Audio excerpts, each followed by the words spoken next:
The Oblivion Crisis by Praxis Sarcorum, Imperial Historian. A summary of the events stemming from the assassination of Emperor Uriel Septim VII. At the turning of the Fourth Age, in the year 3rd Era 433, the Emperor Uriel Septim VII was assassinated and the Amulet of Kings was destroyed.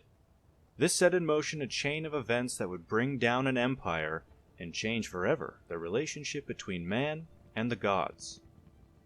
The assassins first attacked the Emperor in the White Gold Tower. While the Blades held them back, the Emperor made his way down to the dungeons, to a secret escape route built into one of the prison cells. For reasons known only to himself, the Emperor pardoned the fortunate prisoner in that cell. Some say the prisoner reminded him of a childhood friend. Others say it was a moment of prophecy. Whatever the case, the prisoner came to play a fateful role in the history of the Empire and Tamriel. Surely a sign that the gods themselves were at work. The pursuing assassins killed the Blades' bodyguards in a relentless series of sneak attacks. Eventually, they struck down the Emperor himself. Before he fell, Uriel Septim VII gave the Amulet of Kings to the prisoner, who somehow made it out of the Imperial sewers and into the light of day. The assassination is now known to have been the work of a group of Daedric cultists known as the Mythic Dawn. Those who still suspect the Dark Brotherhood should consider two facts. First, they would have only needed a single assassin, not a small army of them. Second, the Dark Brotherhood would never be so foolish as to effectively declare war on the Empire and thus ensure their complete destruction. Witness the eventual fate of the Mythic Dawn.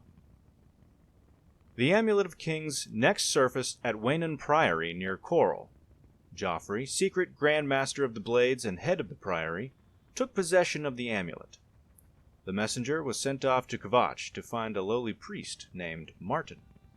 Unbeknownst to even himself, Martin was the bastard son of Uriel Septim VII, and the last heir to the Ruby Throne. He alone could use the Amulet of Kings to light the dragon fires that wards the barrier between Tamriel and Oblivion and save the world from the Mythic Dawn plot. The prisoner arrived at Kvatch to find it overrun by Daedra that had poured in from a newly opened Oblivion gate, the start of the empire-spanning devastation of the Oblivion Crisis. How the prisoner closed the gate is not recorded. Once closed, Martin and the surviving Kvatch guardsmen drove back the Daedra. Now, known as the hero of Kvatch, the prisoner and Martin returned to Waynon Priory, only to find the priory sacked and the amulet taken. Joffrey survived the attack, however, and the three of them made their way to Cloud Ruler Temple, bastion of the Blades. This secret fortress in the mountains outside Bruma is where Martin was held safe while the hero of Kvatch searched for the lost amulet. Knowing only that a mysterious group called the Mythic Dawn was behind the assassination and theft of the amulet, the hero of Kvatch was sent to locate the cult.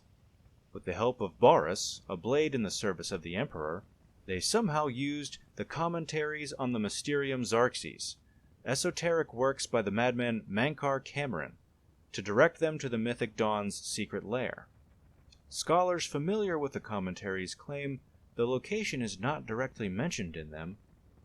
How they did this remains a mystery. No official records exist of how the hero of Kvatch penetrated the Mythic Dawn's lair near Lake Arius. There's a bardic tale that claims the hero used trickery and disguise, but that is just speculation. What was discovered there is that Mankar Cameron was behind the Mythic Dawn, and that the group worshipped the Daedric prince Mehrunes Dagon. Mankar Cameron believed himself to be a direct descendant of the Cameron usurper, the infamous pretender to the throne of Valenwood. Somehow, the hero escaped with the Mysterium Xarxes itself, the holy book of the Mythic Dawn cult. Mankar Cameron fled to Oblivion with the Amulet of Kings.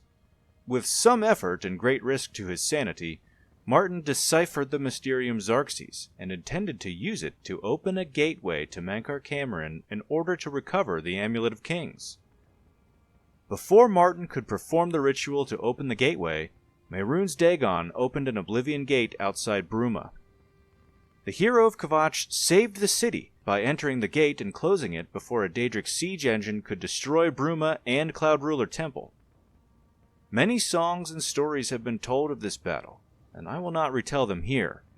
The hero of Kvatch was now also known as the Savior of Bruma. With the city and Cloud Ruler Temple safe, Martin opened the portal to Mankar Cameron's Paradise. The details of what transpired in this place have not been recorded. All that is known is that the Savior of Bruma traveled to this paradise, killed Mankar Cameron, and returned with the Amulet of Kings. With the amulet in hand, Martin Septim presented himself to the Elder Council to be crowned Emperor of all Tamriel. Once crowned, he planned to relight the dragon fires and seal Tamriel from oblivion. In a last-ditch attempt to stop him, Mehrunes Dagon launched an assault on the Imperial City, opening several Oblivion gates within the capital itself. Uncrowned, Martin joined the battle in the city streets. Mehrunes Dagon himself left Oblivion and entered Tamriel, breaking the Covenant. Only the unlit dragon fires allowed this to be possible.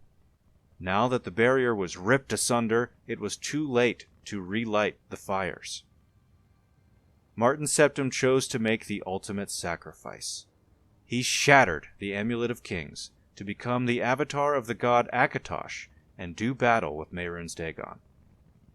Records of this battle vary wildly, but what we do know is that Mehrunes Dagon was defeated and sent back to Oblivion. The avatar of Akatosh was turned to stone and can be seen to this day in the Temple of the One in the Imperial City. With the amulet gone, the dragon fires quenched, and the last Dragonblood Emperor dead, the barrier to Oblivion is sealed forever.